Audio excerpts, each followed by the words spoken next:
Hello, I am Darren Korb from Supergiant Games, and I'm joined by Greg Kasavin, and I am the audio director, and I do all of the music and sound design and voiceover direction. Hey, and I'm Greg. As Darren mentioned, I'm creative director. I do writing and contribute other aspects of game design. We all wear a bunch of different hats at Supergiant since we're a pretty small team. And Darren and I have been working together ever since the Bastion days, or more than 10 years now, through 4 different games, most recently being Hades, and before that Pyre, before that Transistor, all the way back to Bastion. We're here to focus on Hades in particular, and what we did with all the dialogue and voiceover, how we got to all that. If you've played the game, a little bit about Hades. Hopefully, this is some fun trivia, even if you are familiar with the game. The big thing about it for us was that it was our first ever early access game. We designed it from the ground up, knowing that we would be getting tons of feedback from our community through much of development. We also made it a roguelike dungeon crawler, a genre we've never worked in before. We were very interested in infusing this style of play, which involves dying and restarting over and over, with a continuous narrative. So every time you died, the story would advance. That was kind of the thing that we were excited about early on. Our team size remained pretty small. We developed the game over a little over 3 years, and it has done really, really well for us. We're so grateful for the incredible response, including 6 nominations in the Game Developers Choice Awards. So yeah, we're still over the moon about all that. And the other key feature of the game is that it's our first ever fully voiced game with a big cast. So that was a really big undertaking, and we want to talk about how we got there. But first, here is a taste of what fully voiced meant in Hades. Few tales are told of Hades, whose very name inspires fear and penitence, reminding us of the inevitable fate which we all share. I, however, mean to tell you such a tale. Listen carefully. I understand, young Zagreus, that you would seek to leave that bitter darkness for this bitter cold. Quite honestly, I fail to see why. But I'll aid your plight, why not? For I can offer plenty of assistance, and you soon shall grow fond of it, I think. Your father sent me. All in all, I'd rather be on your bad side than his. Now you can turn back, like a good little man, or I can send you home the painful way. What'll it be? I gather Lady Demeter's already got a frigid hold on you. Certainly not the warmest member of the clan, now is she? But do be patient with her, she's been through a lot. I just wanted to apologize because I think maybe I didn't act very appropriately last time you spoke to me. But I just really, really like this job, and I promise I will always do my very best, so I just hope I'll have another chance. Pal, thanks again for that nectar bottle from before. Stuff just goes right through me like you won't believe. Though I hope you're not going around giving that stuff away to every bozo you know. You know, Prince Ed, I'd not expected to run into you again, not after all this time. Something amiss down in the house, or what? Not had much company of late, is all. I warned you, short one. Now you face a foe more terrible even than I. The only other foe whom I have ever faced who bested me. Hold, fiend! You'll walk not one more step toward the light of day, so long as I am here.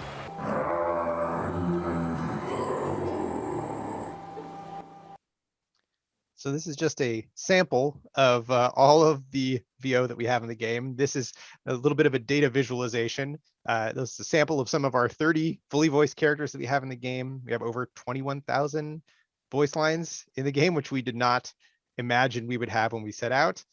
Even Charon, that you heard at the end there, the guy who just goes, has 120 of those. So there's quite a few. Yeah, we did not know, we did not realize the scope of the voiceover content in this game until we were basically done and having to do triple takes at this. I still don't really believe it, this 300,000 word number. But our localization team reinforces that that is indeed the case. So how did we get there? We will walk you through that process for the remainder of this talk, starting with the kind of macro view, the initial questions that we had and choices that we made, drilling down into characterization, how we casted the different roles, and then down into the nitty gritty of our day-to-day production pipeline.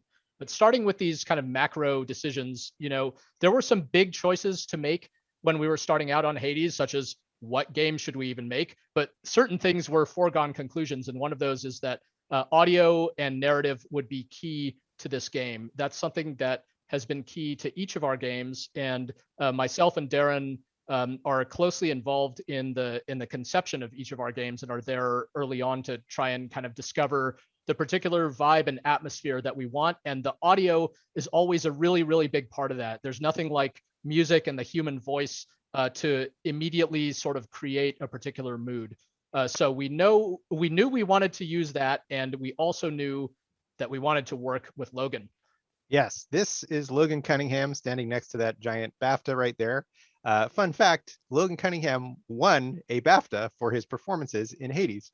But that's getting ahead of ourselves. He has voiced characters in all of our games and been a really key part of our process, knowing that he was going to be involved. We're going to give some examples of each of the characters, some of the characters he's played in each of our games. Here's a sample from Bastion. Proper story's supposed to start at the beginning. Ain't so simple with this one. Now here's a kid whose whole world got all twisted, leaving him stranded on a rock in the sky. And so he plays the narrator in that game, who is almost the only voice you hear. He talks to you almost the entire time you play. So he's very much the primary character in that game. In 2014's Transistor, he is the main principal character in that game as well. We added a couple more supporting characters, but he really still had the primary role. Hey, Red. We're not gonna get away with this, are we? And then in 2017's Pyre, we still expanded our cast a little bit more. We added more characters, but Logan had the only English-speaking character in the game, who was, of course, the primary character, the Archjustice. Freedom! Dare you tamper with forbidden knowledge? And so, yeah, that's just a little snippet of Logan's performances in these games. In fact, in Pyre, he ended up playing several more characters, but that was his main one. Yeah, so we love working with Logan. We love discovering what other kinds of characters he could play. So it was exciting to go into Hades knowing he could play any number of characters in this game. And each of our games is kind of a reaction to the last game we worked on. And so a special shout out to Pyre, our third game, for informing so much of what Hades is, despite the big differences in those games. In Pyre, it was our first time working with a larger cast, and we kind of sidestepped the issue of, not every character and not every actor is as much of a genius as Logan by having just about everyone speak in like a gibberish language where there's less pressure on it to just be kind of an amazing English language performance. But that gave us the confidence to work with a big cast and be able to take that next step into creating a fully voiced game. That was something we were drawn to doing on this game from the start, mainly for this kind of bolded bullet point. We felt that it would really help bring these characters to life despite having kind of limited presentation techniques, right? We don't have like fully performance captured amazing cutscenes and stuff like that, but we do have actors like Logan who can, through their voice alone, make these characters seem to pop out of the game. We wanted the narrative to do a bunch of different things, particularly to mitigate the kind of sting of failure that can make you want to rage quit out of a roguelike game instead of experiencing what's so great about roguelike games, which is that they're different every single time you play. We knew voiceover was powerful, and yeah, it was our time to take the next step and try to deliver on this tonal range that we had in mind that could range from serious to silly. And again, what better way to kind of deliver on a particular tone than through the variety of voices. Of course, it raised many questions about how we would actually pull this off. Yes, there were risks associated with going fully voiced in our mind. We never tried having a non-silent protagonist before. How do you reconcile the protagonist's characterization with how the player feels as that character, and how do you reconcile the point of view and personality of that character and everything. So that was something that we had to consider. Tone and accent, how does the character speak? How should all the characters in this game speak the gods, ghosts, and monsters of Greek myth? What do they sound like? And what languages do they speak? And do they have accents when they speak those languages was another consideration. We knew we were going to have a big cast in this game.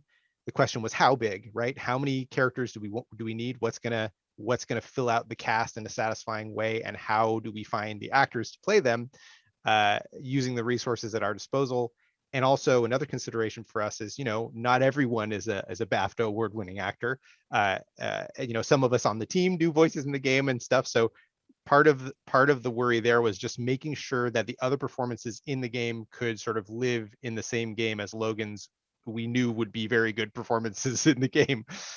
So just making sure that there was a sort of quality consistency across the cast. And then in terms of content volume, it's a huge game that you can play forever. How many voice lines do you need to support that and to make it really feel like you're not running out of content at any particular point?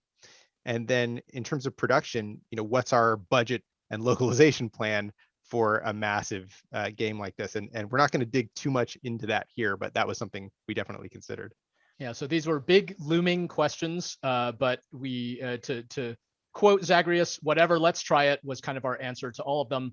And so we dug into actually creating the characters of this game, knowing that they would be speaking. Starting with our boy Zagreus here. This is a painting by Gen Z, our art director, whose artwork you see throughout this presentation. In fact, a big shout out to her for all the incredible artwork for all these characters.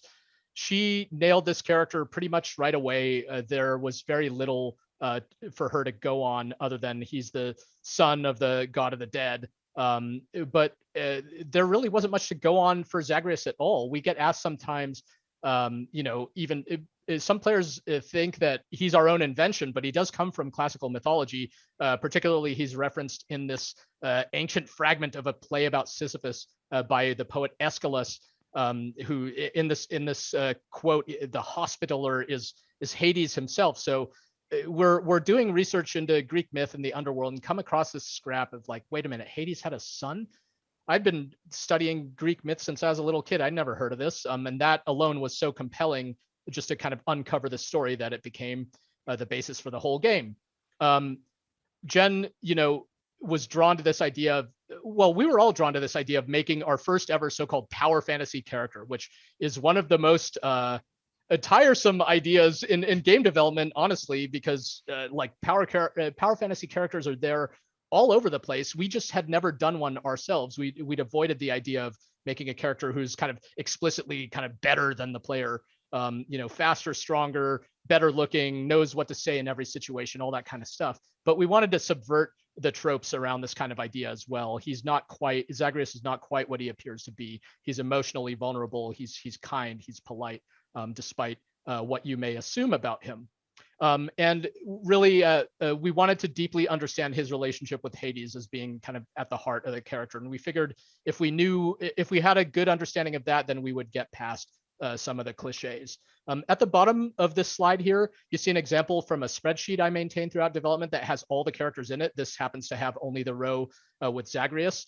It has things like the tone photo reference. We'll get to Loki there in just a moment, but it also has things like the highly cerebral tonality stack rank, suggesting that the character should be cool, badass, and hot in that particular order. So if you want to know about our highly artful process, there you go. But this is a language that Jen and I understand when talking about characters.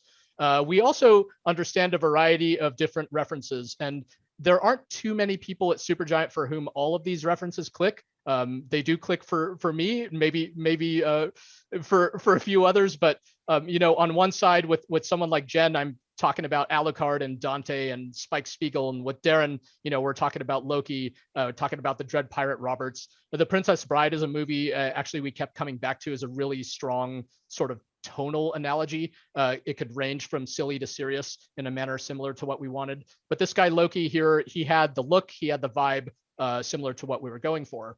So with that in mind, we wrote the casting sides for Zagreus. We're like, okay, here he is. Here's our guy. Let's get some auditions. Let's see what we could get. for his voice, but we had a lot of trouble finding his voice. This was a character that was not necessarily in Logan's wheelhouse. Yeah, and so we got a few reads for Zagreus based on these sides, and none of them were sort of hitting all of the marks that we wanted them to hit, and we all had something specific in mind, I think, that they weren't quite achieving. So I ended up recording some scratch for this just to try to put something in to take a stab at it and just see if we could sort of get somewhere a little bit closer on what Zag might sound like. And so this is an example of the read that I did for Zagreus. I'm home. I'm home. I'm home. Carry on, everyone. Don't mind me. That could have gone better. That could have gone better. That could have gone better. Well, time to go get killed again. I'm home. Whoop. I'm and home. When I heard that time to go get killed again, I was like, Darren, you've been holding out on us. Like, Darren does all of our music, all of our sound effects, all the voice recording, and he just casually delivers the winning audition for Zagreus. Of course, that was just my initial impression, and it's by no means a unilateral decision. So we had to get Darren's takes into the game and present them as part of our team playtest and stuff. But everybody liked it, and we didn't look back. But there were a lot of decisions to make along the way. Like, we played around with Zag's. It wasn't a foregone conclusion that Zagreus would speak with a British accent, for example. Darren did a take that was all like kind of in an American accent as well. But we decided, certainly between us, I think we both agreed that the British accent is like the de facto accent of historic Western fantasy, right? Like from things like Lord of the Rings and Game of Thrones. It's just an accent that gets associated with sometimes totally imaginary worlds. And yet everyone speaks neutral English. But we do use the American accent as well to represent a kind of cultural divide in the setting. So the characters native to the underworld speak American, like us, and characters kind of Greek origin or surface origin speak with the British accent. And to be clear, I was not expecting to voice Zagreus even several sessions deep into the game. I think the actual files themselves are called like Zagreus Scratch. Yeah. And we just expected to replace them eventually and never ended up doing it. Yeah, it ended up being kind of a big additional chunk of work for you, but hopefully you had fun. Yeah, it was a good time. Now, certain characters like this one are not quite as difficult to cast as others, right? Yes, that's true. I think Lord Hades may have been the fastest we've ever found the voice of a character. Greg wrote up some sides with Logan Cunningham in mind. We knew he was going to play this guy. Logan and I talked about some references like Darkness in Legend, Tim Curry's character in Legend, and a couple other references. And Greg sent him the sides, and this is the read that he did for that with a little bit of processing on it. Stupid boy. I told you you'd be back. And how was your wanton ransacking of my domain? And that's pretty much exactly the character. I mean, it's just like, yep, that's it. We heard it, and that was Hades. Yeah. So then we got to a point where it was time to kind of put it all together, right? And this, Darren, when did we make this thing? This was in August of 2018, less than a year into development. This is a really, really early build of the game. And what you're going to see here is, you're going to hear Zagreus, you're going to hear Hades, you're going to hear the storyteller, and it's going to help coalesce some of the tonal ideas that we were working on through the voiceover here.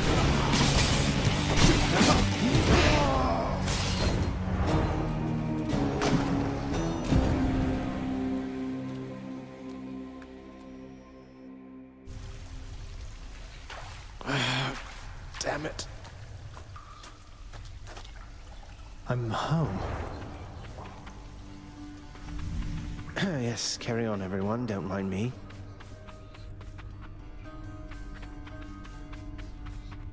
The House of Hades, that dark and lavishly appointed lair of the Underworld's king, is home not just to him, but to his willful progeny.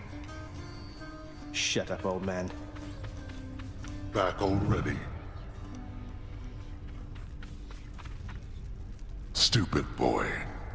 I told you nobody gets out of here, whether alive or dead. So how is your wanton ransacking of my domain? Greetings, Father. My ransacking was a delight, thank you for asking. So I'll just be on my way again. Be on your way indeed. What do I care? You shall never reach the surface. Go, see for yourself. And you may notice if you played a lot of Hades that several of these lines shipped with the actual game. These are really, really early, and they made it all the way through to the final release. Yeah, we never can tell with that stuff what's going to stick. So we were quite happy with how things were going at around the time we put together that. We don't really use the term vertical slice, but that's kind of like what it was. Essentially, our first production content. It was expressing this relationship between Hades and Zagreus that we were excited about. But then we got the whole underworld. It's time to figure out the supporting cast. We knew we wanted the tone of the game to be much broader than just what Hades and Zagreus represent. So we considered a lot of different angles on who else should be in this game. One thing that came very quickly was the idea that the Olympians are going to be there. We quickly got a bunch of Olympians in the game. The underworld also gives us some of these like iconic characters that you probably know from just any exposure to Greek myth. The Hellhound Cerberus, the boatman of the river Styx, Charon, Sisyphus eternally toiling with his boulder. Those kind of characters were exciting to us, and we wanted them to be part of this world. We also thought about, that our vision of the House of Hades, it's almost like a place of business. Who works there, in what roles? Who was Zagreus's father figure if Hades wasn't doing it for him? And these characters like Achilles came from that. And really, we also thought about it from the production angle. How many characters will be even welcome in this game? How many do we have time and room for? And a lot of our early stabs at these characters just stuck. We got these characters like Achilles, Nyx, Hypnos, Dusa, Skelly. They were all in the game quite early. They tested well with our team. We had fun working on them, and we just kind of never looked back. And a lot of the Olympians came online early on as well. Our idea for the Olympians, that they're kind of like the awkward Thanksgiving family dinner type of idea, it really informed the characterizations for them, like Poseidon as the boisterous, inappropriate uncle, and so on and so forth. It gave us clear ideas for the characterizations of each one, and we got them in the game, and things felt like they were coming together quickly at that point. A lot of the other characters we just kind of trickled in over early access. Some we didn't even plan for at all, like Alecto and Patroclus.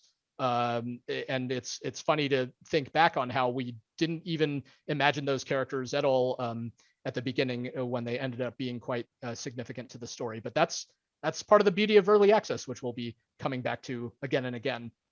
Now, we have all these characters in mind. It's time to find who's going to portray them. And what is the first question that we ask when it comes time to cast a new character? Yes, the question is, can Logan do it? That's the first question we ask. And the answer is often yes. There are 5 of the 6 characters Logan plays pictured on this screen. The only reason the 6th one is not here is because he's the narrator and has no portrait. But yes, Logan plays a bunch of characters in this game. He's got a huge range. And part of the idea behind that is embracing our constraints as a small studio, using the resources available to us. And Logan is an incredible actor who happens to be very close with us as a studio and as a friend. So we consider him to be an incredible resource to use as much as possible. And so once the answer to that question becomes no, can Logan do it? No, not this character.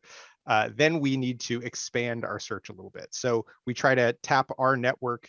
Can any of us on the team do it? This photograph here is a photograph from me in high school with Peter Canavesi, who is was my high school drama teacher, and he was the moderator for the improv club that Logan and I were in. He in fact plays Zeus and Chaos in this game, and he did a few voices for us on Pyre. So he did an incredible read for Zeus and did a great job as Chaos. So we were thrilled to be able to work with him again. I ended up voicing Zagreus and Skelly, and Skelly is one of those characters where the character was sort of built around this silly voice that I like to do, where it was kind of like this. Originally, it was a guy talked a little more like that, and then, but Skelly needed to be a little more high energy and deliver a little bit more information more quickly. So he kind of got combined with almost like a Joe Pesci vibe, like, hey boyo, hit me over here. What are you doing? That kind of thing. So that's sort of how Greg can speak a little bit more to that, but that's kind of how he came about. Yeah, Skelly, as you can tell, is very deeply rooted in classical Greek mythology, and we had a lot of fun. With him, we're testing the boundaries of the tone of this game, right? And like he started off as kind of a joke, but everybody liked him, and we liked working on him. So he stuck, and he's not even the first time something like that happened. Like Dusa started off as a bit more of like a frivolous character who became really important to the game. And back on Pyre, Logan's principal character started off based on like a funny voice that he would do from time to time. So it's just, again, like based on our constraints, based on stuff that we enjoy doing, seeing what we could do with all that. Of course, there would come times when the answer to, can Logan do it would be no. The answer to, can we keep it in the family? Can Darren or Peter Canavesi or any of us do it would also be no. And then we would have to reach a little bit further. That's right. Yeah, we had to get auditions actually for some characters from outside of our network of people who were either on the team or people that we knew immediately. So, we would look for recommendations from people that we trusted, friends of friends, that sort of thing. Greg spent a fair share of time scouring voice acting, hashtag voice acting on Twitter and other online sources, and then sort of cold emailing actors that seem promising for particular characters. And then once we would receive the auditions, I had several criteria upon which I like to evaluate them. Is the characterization unique relative to our existing cast? Can this person kind of slot into the game and not overlap too much with any other particular character that we have? Is the delivery believable and natural? Does it sound like someone speaking, or does it sound like they're reading? Is the accent believable if there is one? That's another thing that sort of leans into that previous point there. And then this one to me is actually one of the most critical, is the understanding of the text itself. Does the actor get it? Are they conveying are they mining the line for all the beats that are in there and trying to convey each one separately and play all of the changes? Of course, they're sending us an undirected audition, and in the actual recording, it would be directed. And if they didn't perceive all that stuff, we could sort of, direct them to add it. But just hearing that in the audition is such like they get it. It's such a relief. So we know that it's going to be easy for us in the booth if the audition comes back with that stuff in it. And then of course another question we have is, does it meet or even exceed our expectations for the character? Is it exactly what we're asking for? Sometimes we'll get an audition, we'll hear it and be like, yep, that's it, that's perfect, that's exactly what I had in my head. And sometimes we'll get an audition that's like, ooh, I did not expect that, and it's even better than the thing that I imagined. And so this next character is an example of that one. Yeah, and this is one of those, you're talking about believable and natural delivery. That's another one we really prioritize highly, because even though we have these larger than life characters, or literal gods in most cases, we want them to just kind of believe the circumstances that they're in.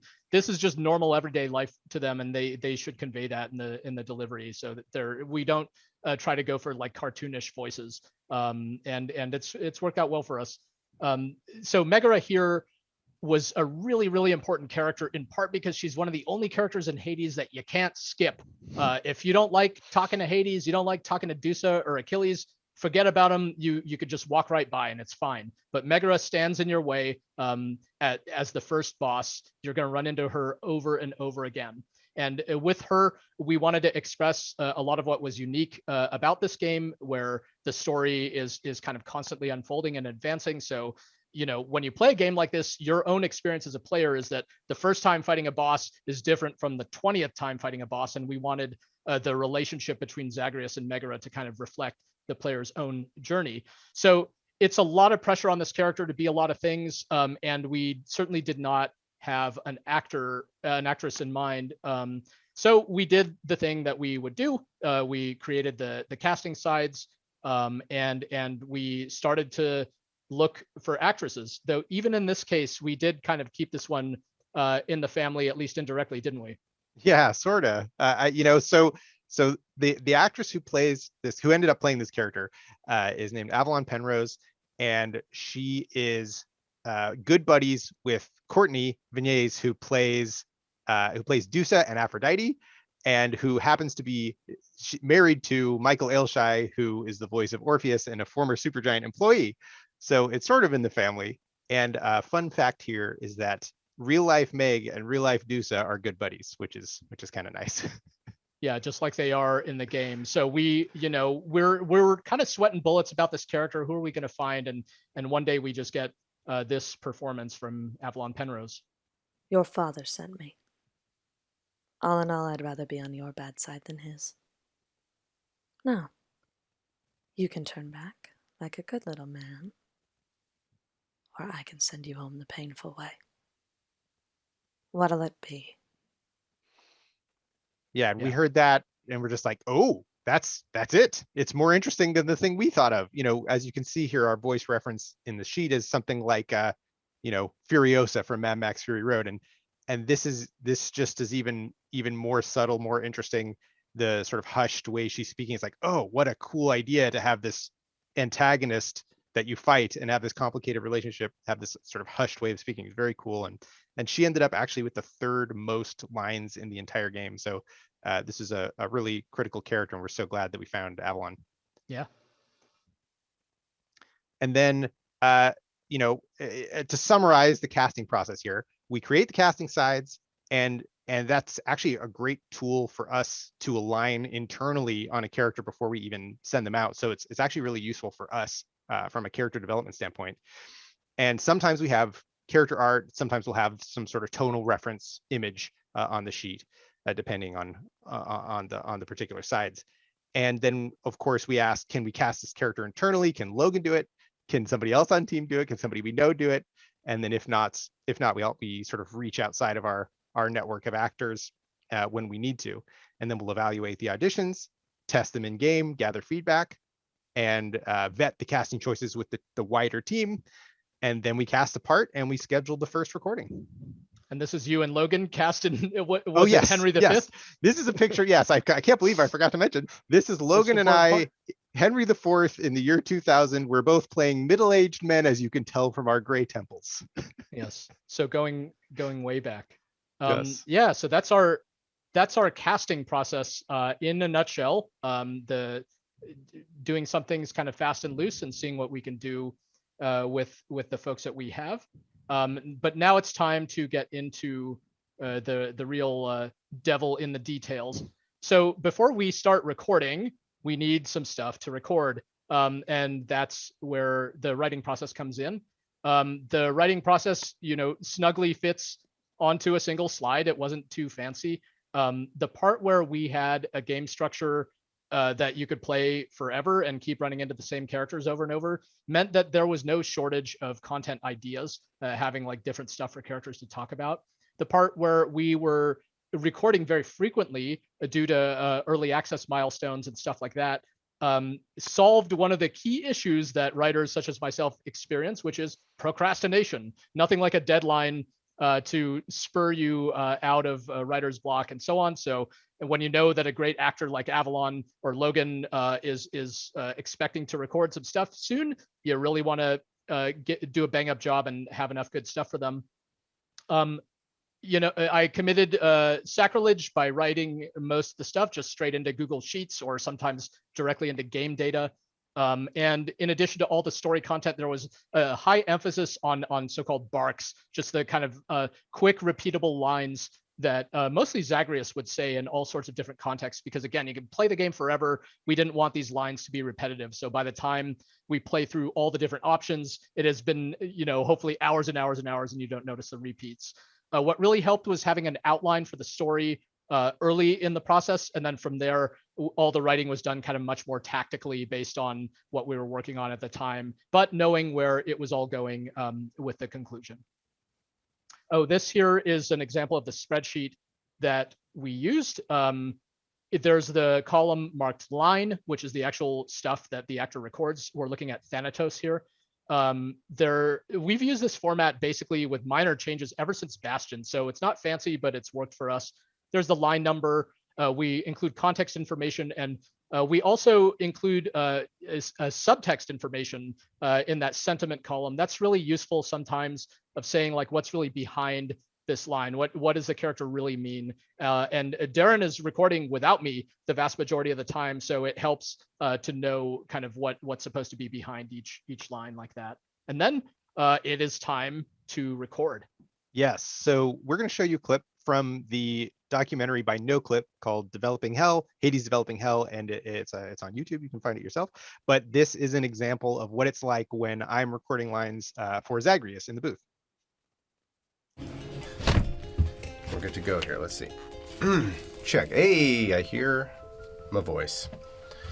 Okay, let me just a little bit down a little bit. I don't even remember what the last thing that was recorded in here was. I have no idea. Death area. So this is when I arrive back in the House of Hades after being killed by the bull. By the Minotaur. It's one bad bull. It's one bad bull. It's one bad bull. First take.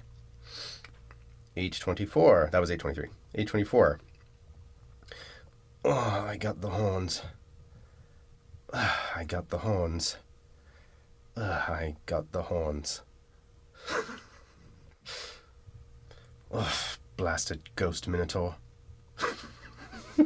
That's probably the one.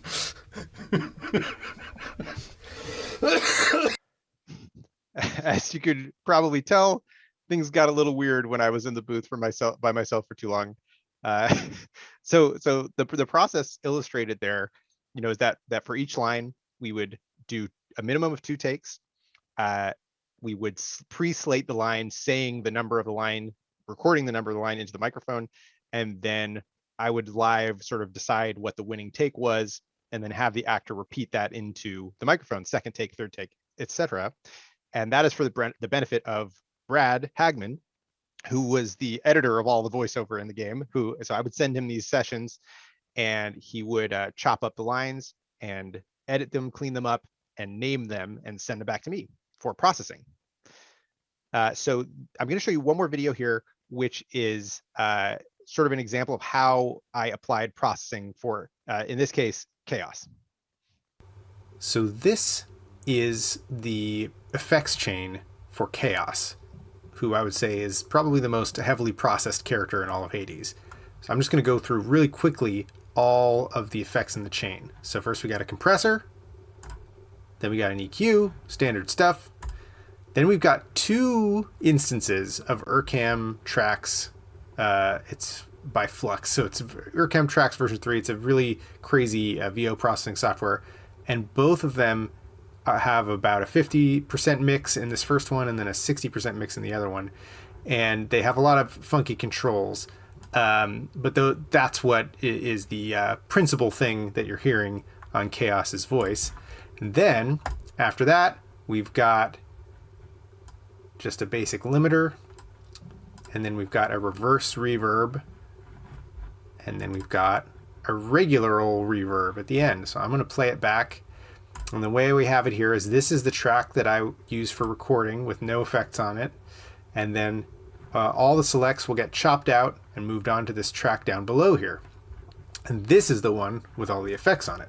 So I'm going to play that back now, and you can see what that's like. 234. Perhaps this. Perhaps this. Perhaps this. Second take. And so you can hear Peter called out the number. He did a take, he did another take, and he did another take, and at the end he called out second take. And so that is in fact the one that gets chopped out and cleaned up by Brad, and then it gets named. And you can see all of these are named similar file names, 235, 236, and so on, chaos underscore. And that is to mirror the name in the spreadsheet, in the script spreadsheet. And that's it. Yeah, I'll just have the actor record a single giant file usually. This one, in this case, was recorded in the studio. And then it all gets chopped up and named by Brad. And then once Brad does all the editing, he sends it back to me, and I apply the processing and render it all out. One thing I want to give a shout out to is batch rendering in Logic, which I discovered after Transistor. It really helps when you put a whole bunch of lines on a track, select them all, and can render them all at once with baked-in processing. That really saved a bunch of time. So once the lines are rendered, then there are many technical considerations to consider. We want to consider how we name the files. We're going to have thousands of files to organize, so we tried to optimize them for searchability. We had the character name _0002 was our naming convention.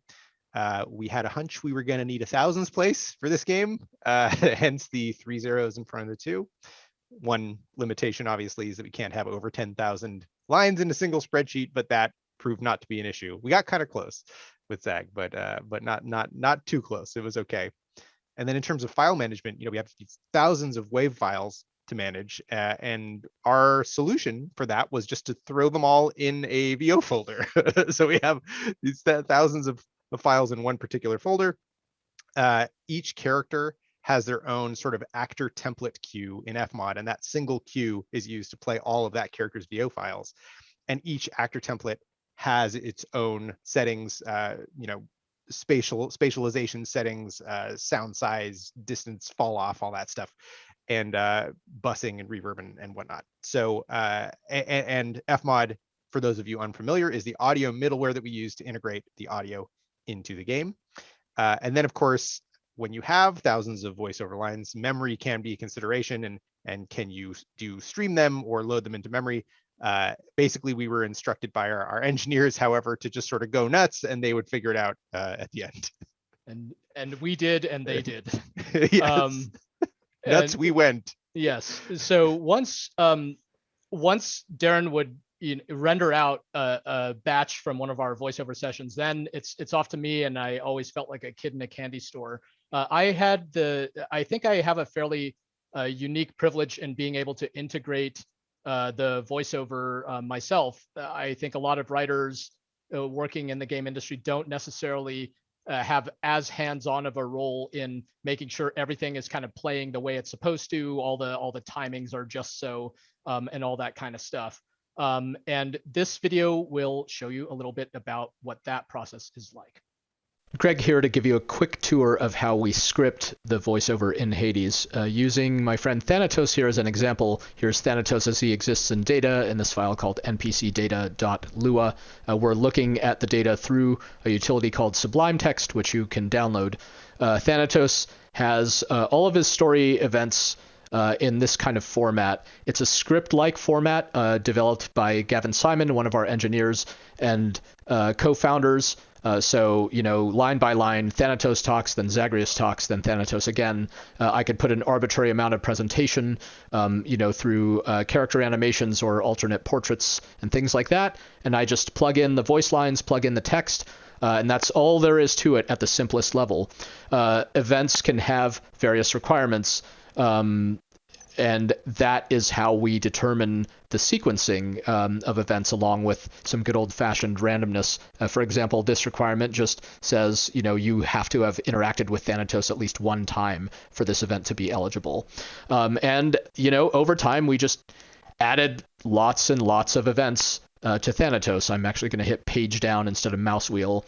As you can see, he's got a lot.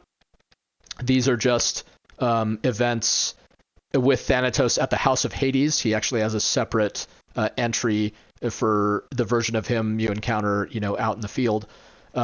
These events are ordered in a way that makes sense to me, with kind of the more generic, more repeatable events down at the bottom, and you get the picture. The other half of this is a function called isGameStateEligible, which started off very simple, letting us do things like determine the chance to play for an event, say a 50-50 chance or something like that, or required text lines is a requirement I use very frequently that just says, has this story event already occurred? But as we went on in development, things got more and more specific. For instance, we added a fishing system in early access because of course, and so that introduced things like required has fish, required min caught fish this run, has no fish, min held fish, min total caught fish, any caught fish types of each, any caught fish types this run, max total caught fish. So that gives you some impression. We couldn't have imagined we would need all this stuff at the very beginning or even when we first had the fishing system. But as I ran into more examples of story events where the specificity was needed, I could add these or in some cases get engineering support to add them. And that's how we did it. So if you take anything away from this talk, fish, I guess. The part the video didn't get into, kind of the other half of voiceover integration is all of the barks, the kind of contextual lines that play out in the world, Zagreus's quips and stuff like that. Those are integrated much the same way, just kind of line by line. They could have all the same requirements, either on the entire batch or on an individual line. So, and again, we just try to have lots and lots of them. We have a playback system where all of them will play randomly until the whole table is depleted, and then we kind of reload the whole table just to get at the maximum amount of variety and reduce chances of anything playing back to back, that sort of thing. I'm really, really grateful to our QA team for making sure all this stuff worked, because yeah, the narrative, the amount of narrative content in this game kind of spun out of control to a certain extent, and between our early access players and our QA team, they kept it going and making sure everything was sounding good. Yeah, for sure. I mean, and once everything is integrated, after Greg has done that process that is mystical to me somewhat of integrating everything into script, and we play test internally a bunch to make sure everything is working before we send it out into the world. Especially before early access, we relied more heavily on the internal play test where the whole team plays everything. Early access, of course, was an incredible source of feedback, and we read every piece of it between our Discord and Reddit and all the other places that feedback was delivered to us. We made sure to read it and respond to it the best we could. One other thing that was interesting about the early access feedback is that it sort of protected the characters. Like once they were out in the world, we didn't want to cut a character that we'd already sort of released into the game. For example, so I think Greg was grateful for that none of the hard work that we'd done to make these characters could be undone by our waffling on it or something.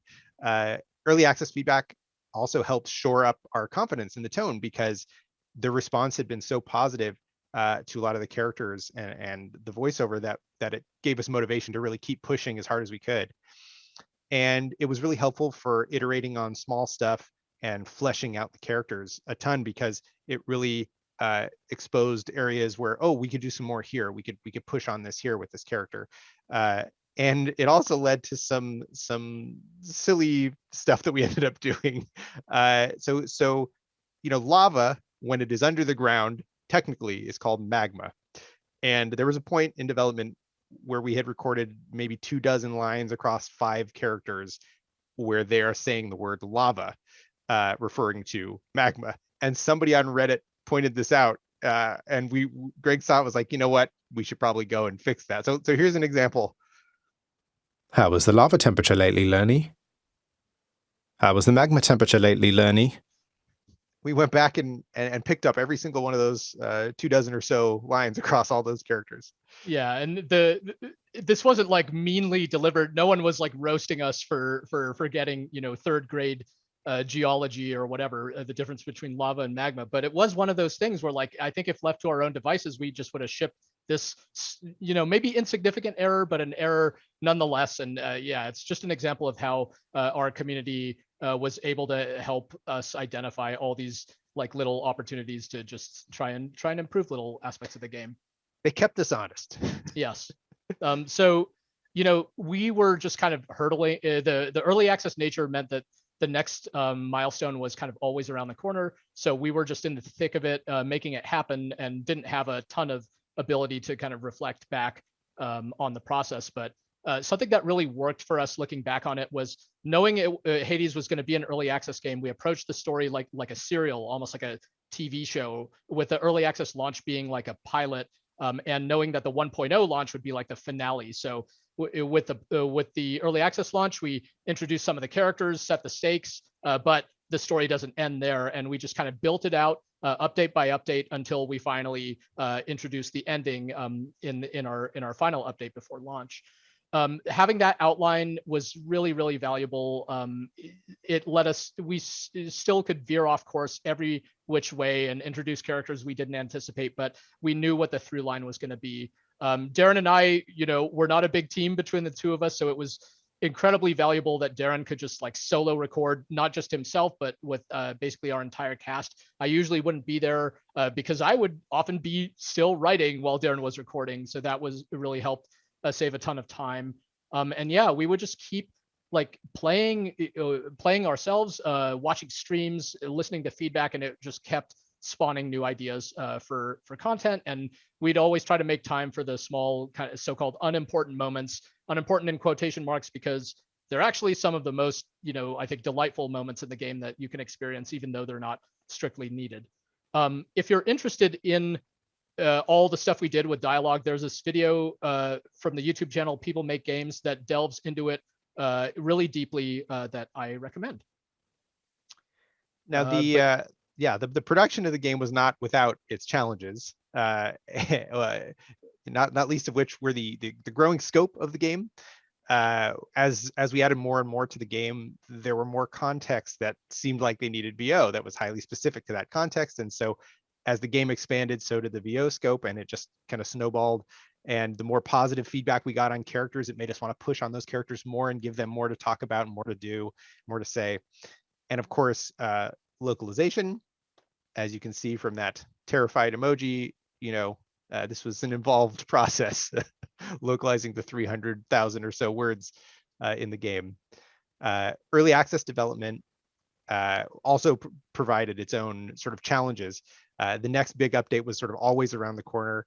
Greg, I'll let you speak to this a little bit more directly.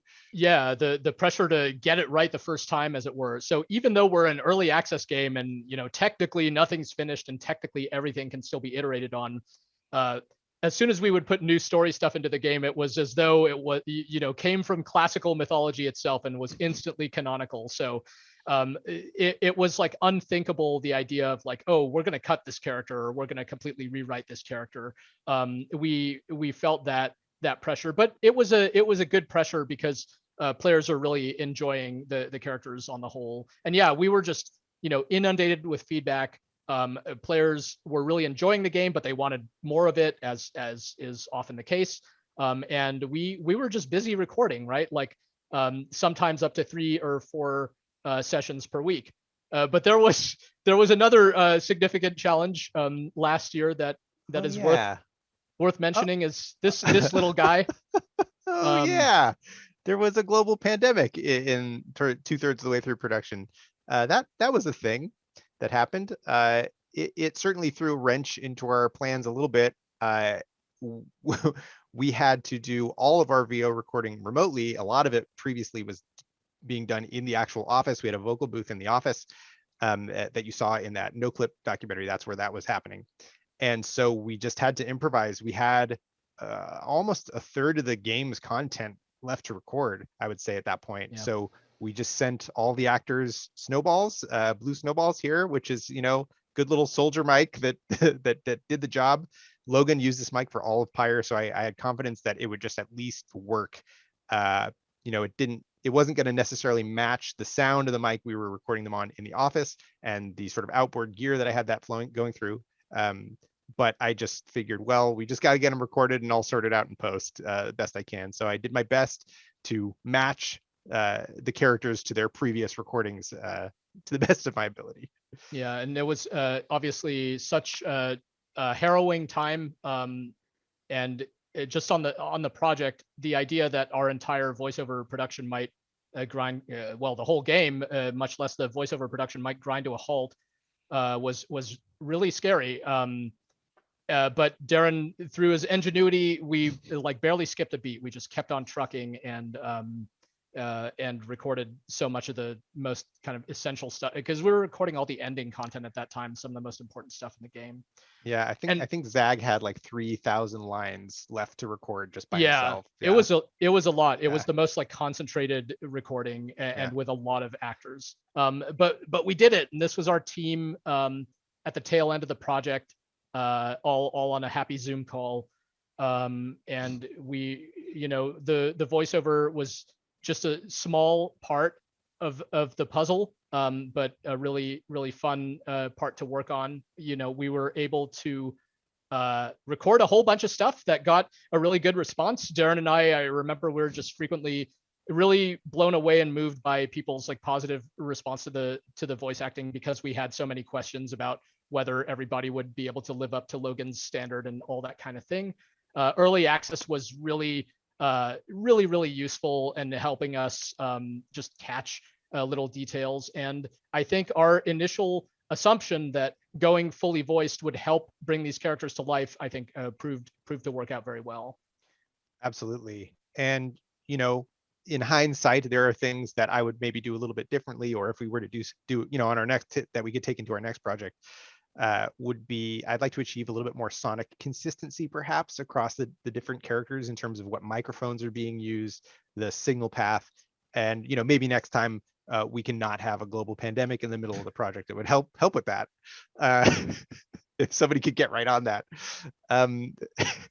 I'd like to streamline the casting process going forward probably, or if I were to go backward, I would streamline the casting process, because when we reached outside of our network of actors, it became pretty stressful and time consuming, and we were just kind of always worried about whether or not we'd get the thing we were looking for. So maybe we'd try to outsource that to a professional assassin who can find actors easily. Better file organization is something. Maybe our giant single folder for all of the VO files is not the best system, perhaps, and maybe an improved priority system for some of the thornier story events would be good as well. It would save a lot of QA headaches on the back end, perhaps, and small bugs that way. And in terms of some other lessons that I'm taking forward to whatever we do next is, regular recurring VO sessions really, really worked well for us for a lot of reasons. It avoided the crush of stuff at the end. You don't run out of time necessarily if you have new ideas, you can add them. You can't throw anything onto the pile when you already have a mountain to record all at once. So that's one benefit. I also think it really gave us time to know the characters. And for me as a director and for me as an actor, it really gave me a better understanding of every single character we were recording, just living with them for so long throughout the project and recording them consistently. So it really gave me a better sense of, does this sound like it's in their voice? And if, and how would this character say this? It was really important for me. And I think most importantly of all, the one of the most valuable lessons we learned, which was a question that we had when we started this project, was, can early access work for narrative games? And I feel like for our part, it's worked out as well as we could have hoped in the case of Hades. So yeah, it really was an exciting way to prove that out. Yeah, it really, we would have ended with a much smaller and worse game if we somehow in an alternate reality made Hades without the early access process. So thank you so much for listening. We're so incredibly grateful for the ongoing support for this game. Darren, I know you share my feeling that we're incredibly grateful to our colleagues at Supergiant who do so much inspiring work to where we just want to live up to what they're doing with our own corner of it. And we've stuck together all this time trying to see how long we can keep going making games together. We want to keep on trucking for a while longer, and having had this experience on Hades, we're excited for what's next. Absolutely. Yeah. I mean, you can't take a look at this image that Jen and Joanne collab on here and think, you know what, I'm just going to phone it in. Yeah. You got to match the caliber of this kind of stuff. So yeah, for my part, I really am grateful to the entire team. for the privilege to be able to work on games with them, and thank you to GDC for having us. It was a delight to be able to get to talk about this, just a sliver of all the work that went into Hades. Yeah, and thank you to our incredible voice cast for making all this possible. See ya.